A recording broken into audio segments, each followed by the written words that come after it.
Yo, boyo, the leprechaun is in the hood and in the house too.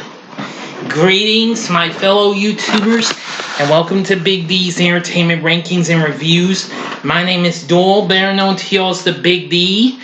So I'm going to be bringing to you guys another review of the Leprechaun series, but actually this is going to be a special. This is going to be a back-to-back review, as I proudly bring to you a review of both the Leprechaun Hood flicks, Leprechaun in the Hood from 2000 and Leprechaun Back to the Hood from 2003.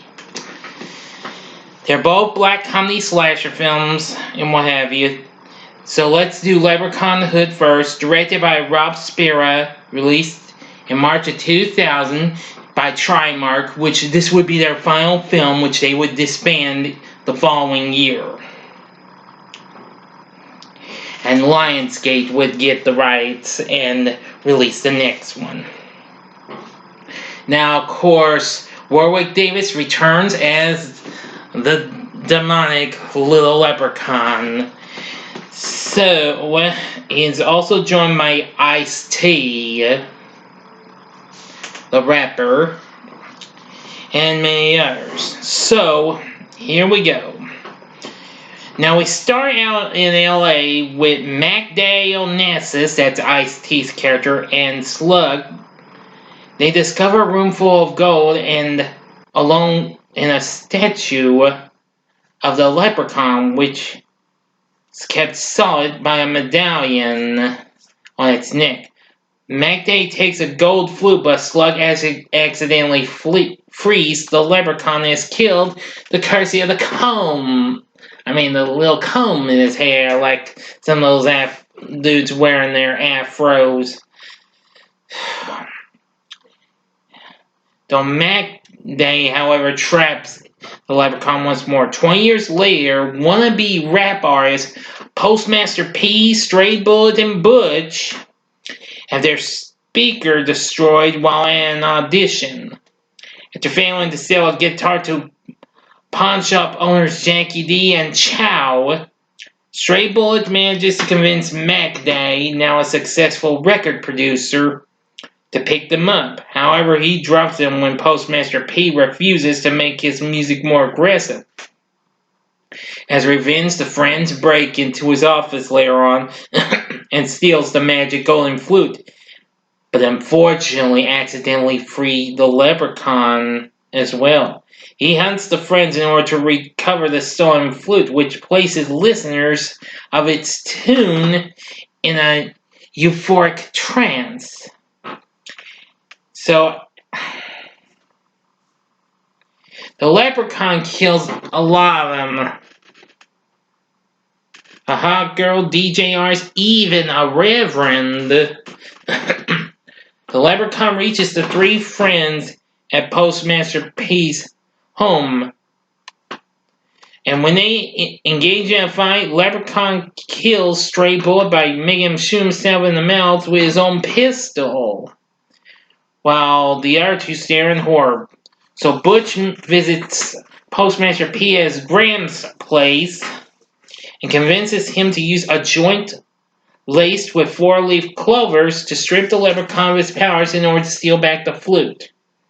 So they then visit the club in which the leprechaun has taken up residence. In order to gain entry, they dress in drag. And then they disenchant the zombie fly girls by having them smoke one of the joints laced with clovers. So, I'm just going to go ahead and give you 5 seconds to advance to avoid the ending to this one. Okay, you've been warned. Go to the description box and fast forward to that time. Okay? Anyway, now the duo then goes upstairs to find the leprechaun who wants to drug the Postmaster P to give him a BJ. And I think that's short for Sorry, I don't want anybody to freak out by me saying that, okay? Before proceeding any further, the leprechaun smokes the clover lace joint and passes out. So the rap artists take the flute and head downstairs where MacDay shoots Butch, killing him.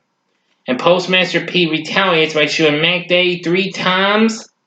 No longer under the effects of the clover, the leprechaun comes downstairs and uses magic to pin Postmaster P against a girder.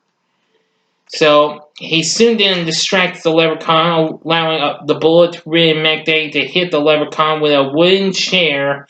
Immediately, the leprechaun uses his magic to explode MacDay's torso. Ooh, that's gonna hurt. But with the last of his strength, MacDay throws the magic amulet in the air. And then, well, who knew what happened next? Kind of a little slight negative in a way. So we cut to a dark stage with much fog and a silhouette Postmaster P rapping about how he's finally made it. He moves to the forefront where his eyes are hidden behind sunglasses and removes them to show that his irises glow a neon green, which indicates that he is under the leprechaun's spell. The leprechaun is now manager of music and took over Music World.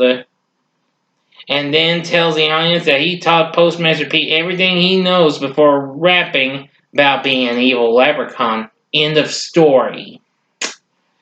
Well, this does have a few hits or misses, but I'd much rather watch this over Leprechaun Origins or even Leprechaun 4 in Space. So the characters are hit or miss. So Postmaster P isn't too bad. I mean, Butch and Stray Bullet, they're not too bad, but the rest are hit or miss. The story is good in some ways, but not a whole lot. But Warwick Davis once again steals the show. Would I recommend this? Sure. Give it one try, and if you don't like it, then to hell with it. Okay, now then. Okay, just one moment, silence. Now let's begin Leprechaun Back to the Hood from 2003. Now this was released by Lionsgate after they acquired the rights to it after Trimark closed down. Now, of course, we see Warwick Davis returns the Leprechaun one last time. Now then, let's see, yeah. Now we do have all sorts of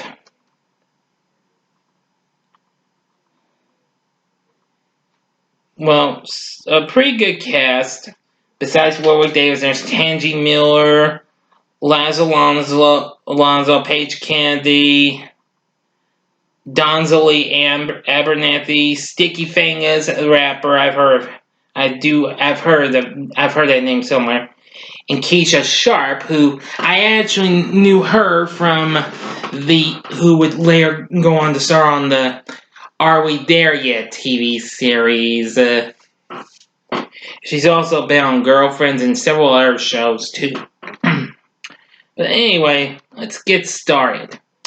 Now, we start with an animated prologue that reveals the origins of Leprechaun summoned by an ancient king to protect his gold. And after the king's death, the Leprechauns return to their places of origin. All except, we still finally got that name, Lubden, who became corrupted through the ages and obsessed with the gold he still guarded. In the present, Father Jacob finds the gold and intends to build a youth center.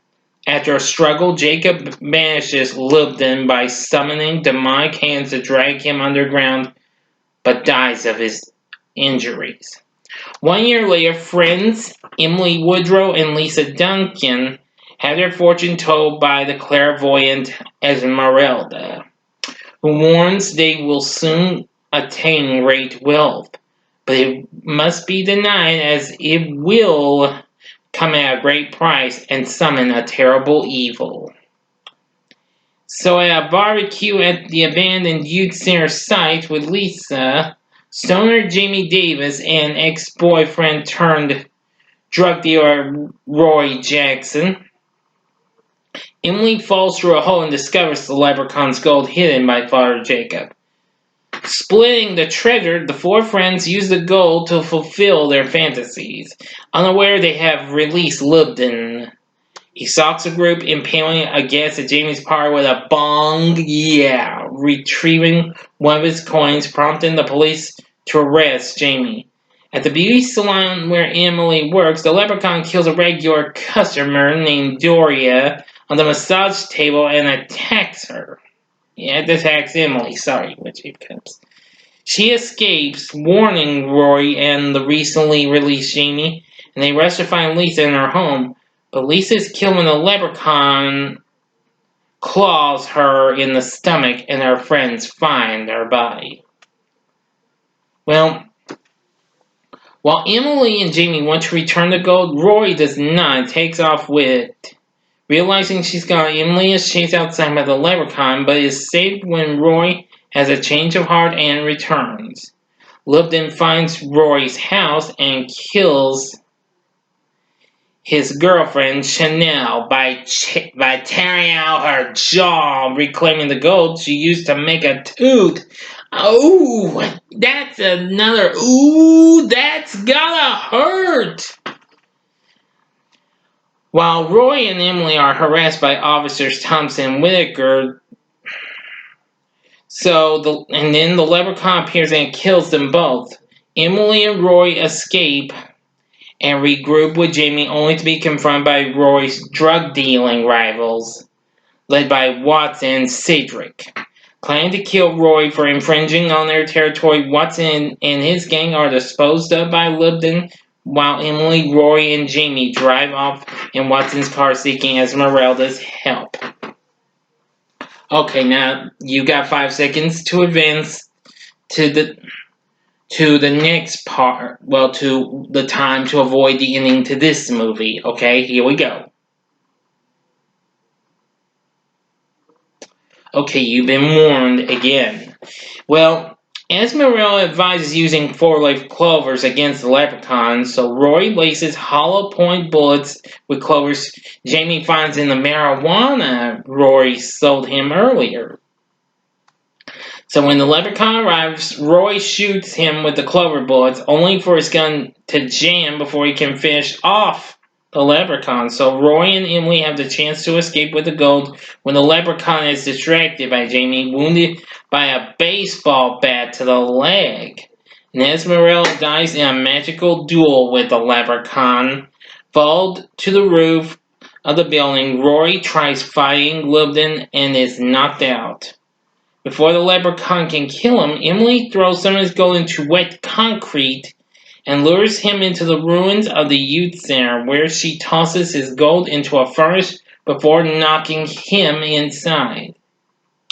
Well, believing the leprechaun is dead, Emily returns to Roy, only for Lubden to renew his attack, knocking Emily off the roof and leaving her barely holding on. Lubden taunts her, but is shot several times by Roy. He runs out of bullets, but distracts Lubden long enough for Emily to hit him with the chest of coins, sending him to the wet concrete below, where he sinks and becomes trapped with his gold. And the film concludes with an anime epilogue as Lubden digs himself out in a cliffhanger, which is never revealed. Yeah, shame. Well, this isn't too bad either. I mean, most of the characters are more hit than miss, and Warwick Davis gives a great final performance as a leprechaun and what have you. The story's not too bad either, so would I recommend it? I like the other one. Sure, go ahead, give it one try. If you don't like it, well, to hell with it.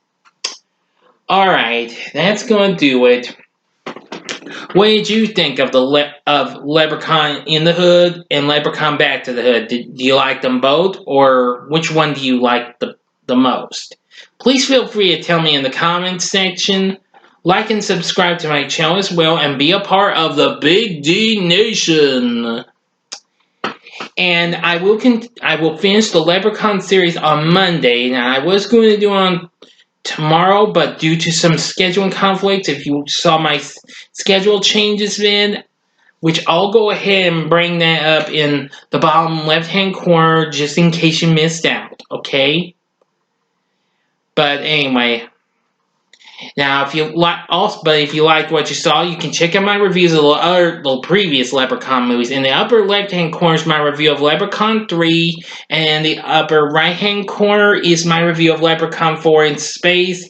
Then, of course, again, the March schedule changes, if you haven't heard, is in the bottom left-hand corner. In the bottom right-hand corner is the button you can click to subscribe for more from the Big D. Thank you again for watching. Until next time, I'm the Big D saying, see ya.